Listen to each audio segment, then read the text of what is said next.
محمد فیض احمد صاحب لکھتے ہیں، مفتی صاحب یہ بتائیں کیا بھائی اپنی بہن کو زکوٰۃ دے سکتا ہے؟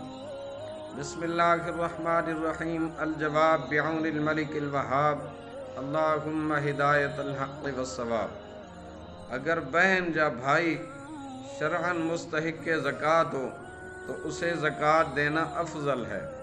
صدر الشریعہ مفتی محمد امجد علی اعظمی رحمۃ اللہ علیہ فرماتے ہیں، زکوٰۃ وغیرہ صدقات میں افضل یہ ہے کہ اولاً اپنے بھائیوں بہنوں کو دے، پھر ان کی اولاد کو، پھر چچا اور پھوپھیوں کو، پھر ان کی اولاد کو، پھر ماموں اور خالہ کو، پھر ان کی اولاد کو، پھر ذوی الارحام یعنی رشتے والوں کو، پھر پڑوسیوں کو، پھر اپنے پیشے والوں کو، پھر اپنے شہر یا گاؤں کے رہنے والوں کو۔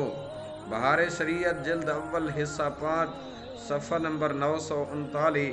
واللہ اعلم عز وجل ورسولہ اعلم، صلی اللہ علیہ وآلہ وسلم۔